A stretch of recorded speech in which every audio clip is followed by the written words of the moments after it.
Jurisprudence, विधि शास्त्र। आज हम इस वीडियो के माध्यम से विधि शास्त्र की भूमिका, परिभाषा, प्रकृति और विषय क्षेत्र के बारे में अध्ययन करेंगे। विधि शास्त्र किसे कहते हैं, इसको समझने के लिए इसकी भूमिका को पढ़ते हैं कि मनुष्य एक सामाजिक प्राणी है या नैसर्गिक प्रवृत्ति मनुष्य को अन्य मनुष्यों से संबंध रखने को बाध्य करती है। यही कारण है कि विधि या उन नियमों का जन्म हुआ जो मनुष्य के आचरण को नियंत्रित एवं सुव्यवस्थित रख सकें। उपरोक्त विधिक नियमों को विधि के अध्ययन के अंतर्गत एक पृथक विषय के रूप में स्थान दिया गया है, जिसको विधि शास्त्र कहा जाता है। विधि शास्त्र का अर्थ क्या है, इसके बारे में हम पढ़ेंगे और समझेंगे। तो विधि शास्त्र शब्द की उत्पत्ति दो लैटिन शब्दों जुरिस और प्रूडेंसिया के योग से हुई है। जुरिस शब्द का अर्थ विधि से है, जबकि प्रूडेंसिया शब्द का अर्थ ज्ञान से है। इस प्रकार विधिशास्त्र का शाब्दिक अर्थ विधि का ज्ञान है। यथार्थ में यह विधि का ज्ञान मात्र न होकर विधि का क्रमबद्ध ज्ञान है। इसीलिए सामंड ने विधिशास्त्र को विधि का विज्ञान कहा है, यानी सामंड ने इसे साइंस ऑफ लॉ कहा है। अब हम विधिशास्त्र की परिभाषा को पढ़ते हैं। तो विधिशास्त्र की परिभाषा को 4 वर्गों में विभक्त किया जा सकता है। पहला आदर्शवादी परिभाषा, दूसरा विश्लेषणात्मक परिभाषा, तीसरा संश्लेषणात्मक व संकल्पनात्मक परिभाषा, चौथा समाजशास्त्रीय परिभाषा। आदर्शवादी परिभाषा किसे कहते हैं, समझते हैं इसके बारे में। तो आदर्शवादी परिभाषा के बारे में अल्पियन विधिशास्त्री ने बताया कि प्रख्यात रोमन विधिशास्त्री अल्पियन ने डाइजेस्ट नामक अपने ग्रंथ में विधिशास्त्र की निम्न परिभाषा दी है। अल्पियन ने बताया कि विधिशास्त्र मानवीय एवं दैवीय विषयों का ज्ञान है और न्यायपूर्ण और अन्यायपूर्ण का विज्ञान है। दूसरा परिभाषा विश्लेषणात्मक परिभाषा है, जिसे हम एनालिटिकल डेफिनेशन भी कहते हैं। इसमें प्रसिद्ध आंग्ल विधिशास्त्री ऑस्टिन जी, यानी प्रसिद्ध आंग्ल विधिशास्त्री जॉन ऑस्टिन ने अपनी पुस्तक प्रोविंस ऑफ जूरिस्प्रूडेंस डिटरमाइंड में विधिशास्त्र की परिभाषा देते हुए कहा कि विधिशास्त्र विन्यात्मक विधि का दर्शन है, यानी jurisprudence is the philosophy of positive law. दूसरे विधिशास्त्री हॉलैंड हैं। ऑस्टिन की परिभाषा का अनुसरण करते हुए हॉलैंड ने उनकी परिभाषा में कुछ सुधार करने का प्रयास किया है।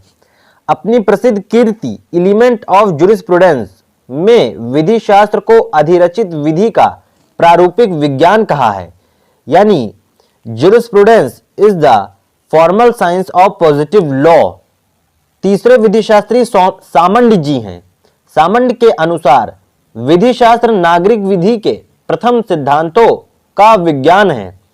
Jurisprudence is the science of the first principle of civil law. चौथे विधिशास्त्री ग्रे महोदय जी हैं। विधिशास्त्र विधि अथवा विधि के विभिन्न प्रकारों का अध्ययन है।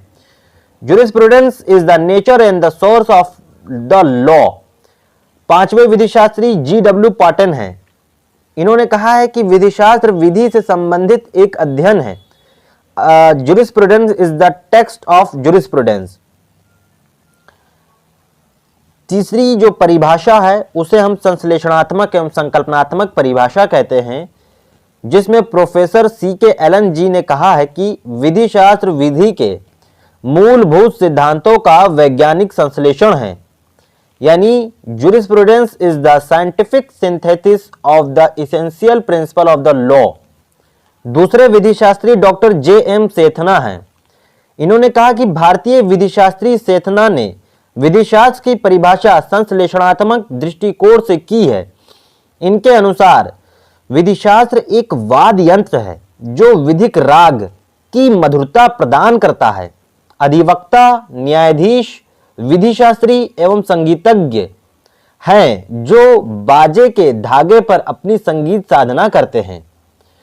तीसरे विधि शास्त्री सिसरो जी हैं। विधि शास्त्र विधि के ज्ञान का दार्शनिक पक्ष है। चौथी परिभाषा समाजशास्त्रीय परिभाषा से संबंधित है, जिसे सोशियोलॉजिकल डेफिनेशन भी कहते हैं। इसमें जूलियस स्टोन जी का कहना है कि विधिशास्त्र विधिवेत्ता का अतिरिक्त कथन है। Jurisprudence is lawyer extra version. अब विधिशास्त्र की प्रकृति के बारे में पढ़ते हैं। कहा गया है कि विधिशास्त्र की प्रकृति की व्याख्या करते समय विधि संबंधी संकल्पनाओं जैसे स्वामित्व, अधिकार, विधिक व्यक्तित्व आदि का विस्तृत विवेचन किया जाता है। विधिशास्त्र अन्य विधियों की भांति अधिनियमित न होने की वजह से इसकी विषय वस्तु का सर्वमान्य आधार निर्धारण करना बड़ा मुश्किल होता है, क्योंकि इस पर अनेक विधिशास्त्रियों के विचारों में मतैक नहीं हो पाता है। अब हम बात करेंगे कि विधि शास्त्र का क्षेत्र क्या है। तो कहा गया है कि विधि शास्त्र विधि का अध्ययन है। विधि सततः विकसित होती रहती है, इसलिए विधि शास्त्र के अध्ययन का विस्तार क्षेत्र विधि के क्रमशः विकास, विधि एवं विधिक प्रणाली के अध्ययन के तरीकों, विधि से संबंधित नवीन प्रश्नों और विधि तथा सामाजिक उलझनों के साथ साथ बढ़ता है। यानी कहने का यह मतलब है कि जो विधि है वो स्वयं विकसित होती है। तो जब विधि विकसित होती है तो उसमें कई सारे नए प्रश्न होते हैं, कई सारी मुश्किलें आती हैं। तो इन सभी मुश्किलों का हल एक विधिशास्त्र के द्वारा ही किया जाता है। इस वजह से विधिशास्त्र का जो क्षेत्र है वो काफ़ी व्यापक है।